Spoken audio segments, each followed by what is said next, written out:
Yep. So we have Gerard there over in the bottom right of the screen. As I said before, he's between. He has getting passed to by Richard Wynn. Right. Richard Wynn is passing to him. Is that correct? Okay, there we go. And you can also see Aaron Lewis on the other side of him. Patrick Sullivan there, kind of right in between Gerard and Ben, on Ben's left. Yep. And yeah, we've had quite an event here.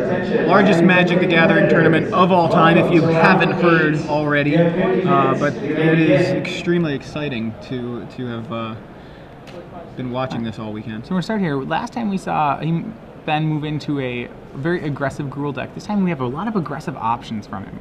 Daring Skyjack, Frilled Oculus, Madcap Skills, Hellkite Tyrant is the rare Cartel Aristocrat, so a lot of great places to start a draft. It looks like he's considering possibly the Pit Fighter. He did put that, there it is, kind of taking a look at that. A lot of pretty solid picks in there, and of course the Hellkite Tyrant is very bomby, but it's really kind of just a big flyer, which, you know, is not bad.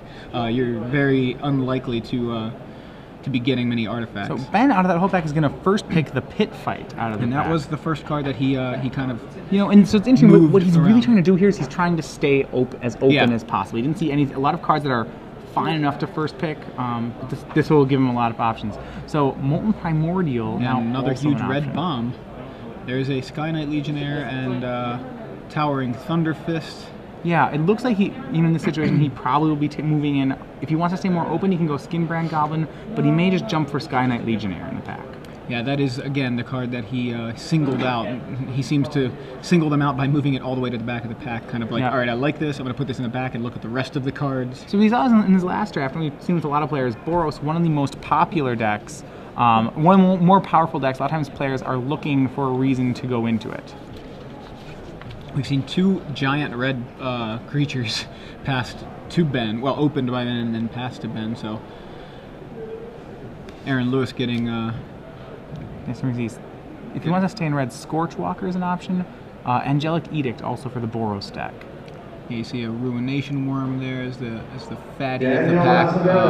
White of Precinct 6. I think Scorchwalker is probably more attractive there. Yeah, I'm actually anticipating he's going to take. So he actually goes with the white. So an interesting choice there to go for the white. I'm intrigued by the pick because it really doesn't go with his first two picks. Right, he has a Boros card and a Gruul card, but it fits fine. The pit fight is red, so he's white is one of those cards that when you get early enough, you can really build your deck around it. And now I think a clear signal to go back into Boros for him. He's a fourth pick, Sunhome Guild Mage, and that's what he goes with. Wasting no time accepting that gift. Yeah, takes a look through the entire pack, make sure to actually see every card. Interestingly enough, there's an Angelic Edict and a Scorchwalker in this pack, which would, if he had stayed Blinders on Boros, would have been his third pick. I think those are cards, well, especially the Edicts, where he's not thrilled to play multiples of. I think he felt that those are cards he can get later if he wants to. He wanted to kind of cover his bases in case he got cut out of Boros. Yeah, and that makes sense to me. Here you saw an Ember Beast there. So he's getting very close to locking into Boros right now. Yeah, I believe he grabbed the Ember Beast. There was a Massive Raid and a Night Watch also in the pack. Yeah, possibly one of those table. Probably not at this point, but certainly been comfortable going into a Boros pack. He seems concerned about some aspect of it. I think maybe it feels like one of the cards may have been marked or something like that. Huh. Yeah, definitely an interesting facial reaction there. But, yeah, I'm not sure what's going on. We're seeing some laughter at the table, so maybe it was just some silly comment. So see, actually, no Boros cards left in here. A very late Krakenura. Yeah, a murder investigation, not spectacularly the only card in color, but I think he just grabs the Krakenura there. If anything, keeps it out of somebody else's deck. Yeah, I mean, it's so early. We're not even calling it a hate draft. There's still a chance that he'd be some sort of Naya build. Riot Gear is the best on-color pick, and that card is of such a lower level that still in pack one playing take the best card is probably what you want to be doing. And a Bomber Core. In this pack, along with Zerichi Tiger or Zachary Tiger, as Tom Martell, I believe, referred to. Interestingly enough, Bomber Core stays on target with Boros. However, Crowned Ceratok is the strongest card in the pack. Because of a lot of his Boros picks, the Legionnaire and the Guild Mage are actually Boros. he faces an interesting pick. He does go with the Ceratok. Okay, so a couple of green picks in a row for Ben Stark. And we see an adaptive Snapjaw. And a very large, if he wants to really be Gruul, for Borigmos. Borigmos, but that and the Snapjaw. We'll probably see him just stay with the Snapjaw. Borigmos, Bobo, not a really... I mean, he's quite a bomb, but yeah, not really. Exactly. At that mana, I mean, there's a lot of really large creatures. You know, stuff like if you want to play that much mana, cards like Rage Beast or Adaphage are really much stronger options. There's a Scorchwalker. I imagine he's thinking of that. Yeah, and he does. No love for Verdant Haven. Ben really he seems to really prefer to be aggressive in this format. Yeah. So this time he's almost Gruul splashing white, possibly for the Guild Mage. He's going to go immediately for this Mark for Death. Yeah. So we're going to see Ben actually head back toward Gruul, it looks like, for a second draft in a row. Yeah, the white cards just are not flowing, and we'll see what these next few... Boros has become so popular. It's just, I think a lot of people's valuations of the Boros cards have not just a single really white shot card up. in the pack, and there's a Verdant Haven, I believe. Liking it more than the Riot Gear, especially since he's starting to get a lot of large creatures. Riot Gear, kind of playable in Boros. Really try not to play in any of other decks. Gets, I believe, a Ruination Worm. Right, yeah, but I think Ben has really hit his stride. He's found the guild that he's supposed to be in, and my guess is actually going both ways. He's going to end up with plenty of playables in this deck. Yeah, this is looking a lot more consistent. Like, the deck is coming together a lot better than, I think, his first draft. To be fair, he did 3-0 the first draft, but yeah, the first one was... Sure. He wasn't very happy with. Yeah, and I don't think we thought it was very spectacular either. To find out, he only has 2 Boros cards, which would be the Sky Knight Legionnaire and the Sunhome Guildmage. Guildmage is certainly a card that you can splash, even. But otherwise, in green, he has a nice curve laid out. He has a Krakenura, the Crown Ceratok, Pit Fight, Scorchwalker. Adaptive Snapjaw. Yeah, so I mean, he's going to need a little more at the low end of the curve, but I think he has a good mid-range. You see 3, 4, 5 in green right there. Yeah. And Tower Defense, yeah. Not going to get... Tower Defense is actually a card which you can side in sometimes. Sure. Typically, if you get enough of the real tricks, such as Burst of Strength, or you end up not playing it. But yeah, it is a board card. I was very amused when I saw that card. The name of it, just, Tower Defense, really? Okay. Yeah. It's got a picture of people running up into towers to shoot down the dragons. Almost the same as a launch party. Alright, so we see Wojak Halberdiers and Boros, but I think a couple of Boros cards there and a Primal Visitation. I feel like maybe, what do you think, Tiger maybe? If he's splashing, I don't know. Tigers can't possibly be the pick. He's going to want to stay on target. Unless he Halberdiers. Yeah, he's going to go with Halberdiers. Yeah. He still wants to be an aggro deck, and he needs 2 drops more than anything else. He's not sure. He knows he's red. He's not sure which direction he's going. If you're going to go white, you're going to want to stay aggressive. You're going to want to do it for a high-powered card. Tiger something, especially, which you wouldn't even want to play more than one of in the main deck. It's probably too early for a pick like that. And there was also a Smite in that pack, but again... Right. We're the wrong guild for that. Right, yeah. The Smite's very powerful in Orzhov, a little less powerful in the Boros So guild. we see a Sky Knight Legionnaire, but also a Rubble Hulk. This is an interesting decision pick here as to which one he's going to be taking. Drops. He needs a low drop, and that's one of the excellent low drops in Boros. On the other hand, Rubble Hulk is a very strong card as well. He's going to go with Sky Knight Legionnaire, and I think that is the correct pick. Rubble Hulk is replaceable by things like Xertos Swine. He also has a Burning Tree Emissary. Really, Ben is showing a clear preference for aggro decks. And possible that he's, still kind of waffling between Boros and Gruul, taking what's getting passed to him. Yeah, there's, he could end up more solidly Naya than it looked a few minutes ago. Rather than a splash, maybe he actually ends up with a heavier white. Yeah, so now in this next pack, Disciple of the Old Ways is really his only pick here. Which brings him back into a 3-card deck. It's not so much that we want a green 2-drop. It kind of goes against what we've been doing.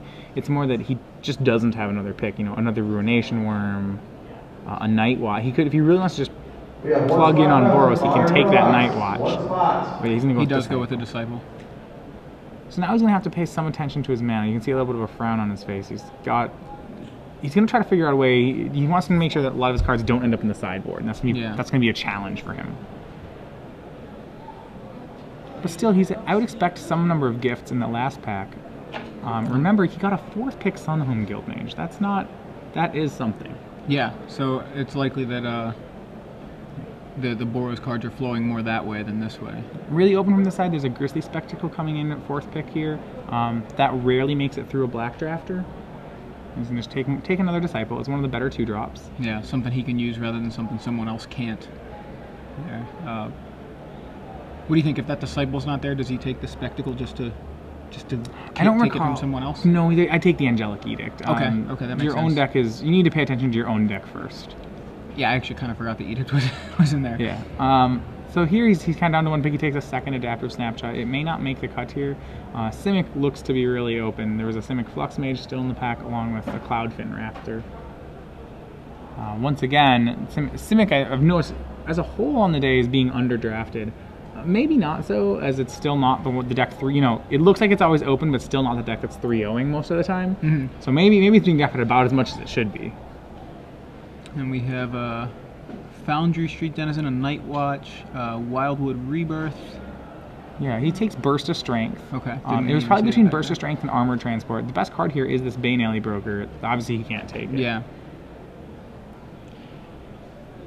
Burst of Strength, probably like one of the better combat tricks, I would say.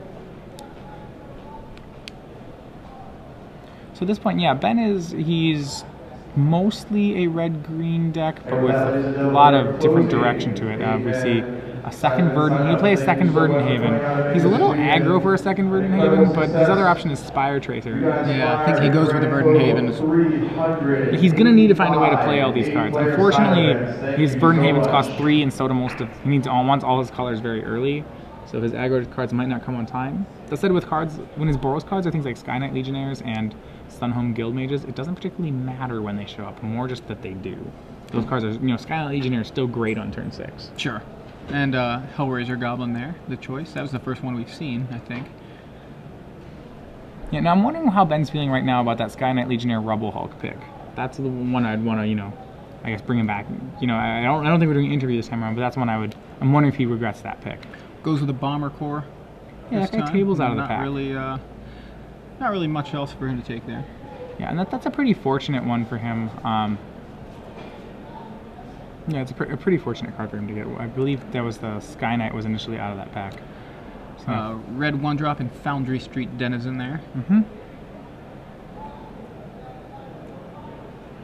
Right, so and he has enough red 2-drops that thing should be able to be activated. Sorry, he had a Wojak Halberdiers the first time out of that pack. Would he grab a Clinging Anemones, I think? Yeah, just hate drafting. Yeah, sure. He doesn't ever expect he's going to play the Razor Tip Whip, and Anemones is the best card against his deck. Structural Collapse, Razor Tip Whip. He grabs the Whip. Whip could be sideboarded in. Structural Collapse is actually not a card. Just blank cardboard, pretty much. Yeah, it's he can proxy on the other side of it. Paranoid Delusions or Predator's Rapport. He grabs the Delusions. So right, that was pack 2. Yeah, not the worst place for him to be in. The question is, I guess the biggest question is how's the mana going to work? And things we do actually know the answer. The answer is Verdant Haven. He's probably not thrilled about the fact that that's the answer. I mean, he does have a lot of 2-drops. couple Verdant Havens, right? 2 copies. So he's still definitely a base Gruul deck. He has a Sky Knight Legionnaire, a Wojak Halberdiers, and a Sunhome Guild Mage, or 2 Sky Knight Legionnaires. The Halberdiers is probably the only awkward card on the splash here. He's just he's laying out to make sure he knows where his main color and where his splash is. And it does look like Gruul's going to have to be the main color, otherwise he doesn't get to enough playables. And yeah, all the players taking a look at their cards before pack 3. But Gerard looking pretty unhappy with his pack. We'll get a chance to look at that one in just a second. Yeah, I'm looking forward to that.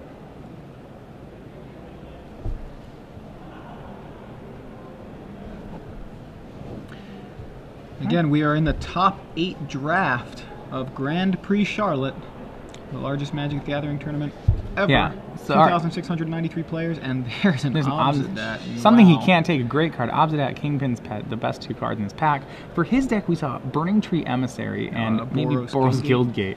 We also, and he goes with the Emissary. Yep. I think he just wants a really explosive pack start. He also doesn't get Gift of Orzola, which is another card he can play. I think he wants more creatures at this point, and he really wants to be able to just come out of the gate to his opponent.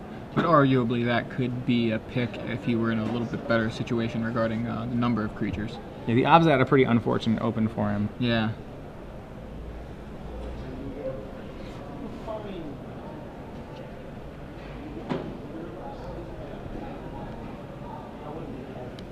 And then, all right.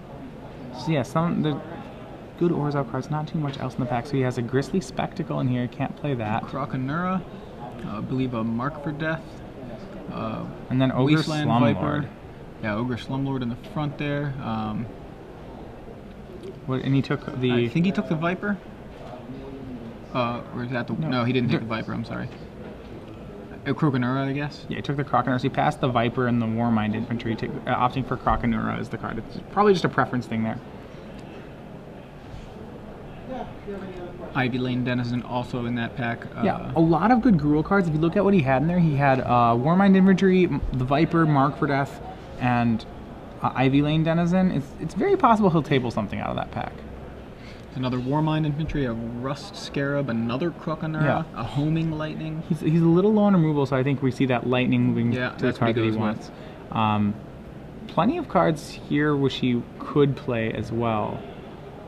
I think we definitely figured out that at the end of the pack one he was in the right guild, and he's kind of getting rewarded by this. He's getting a lot of strong picks.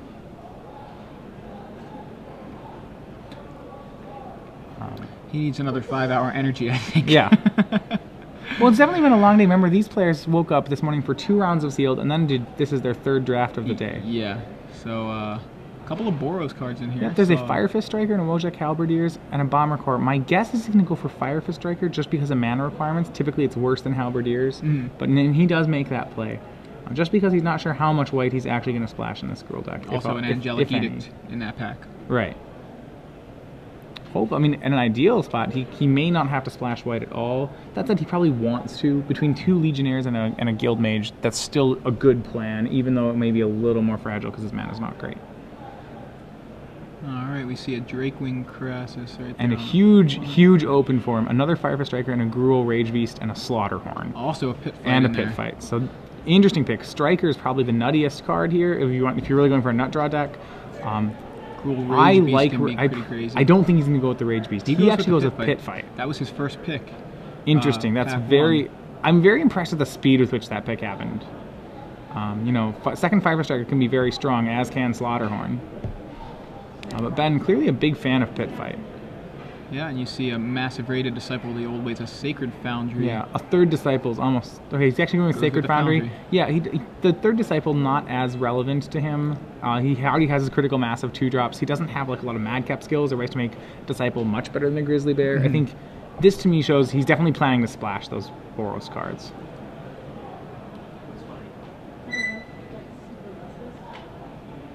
Right. So I believe a Fortress Cyclops and another Legionnaire. Another Legionnaire is almost certainly what's in his deck here.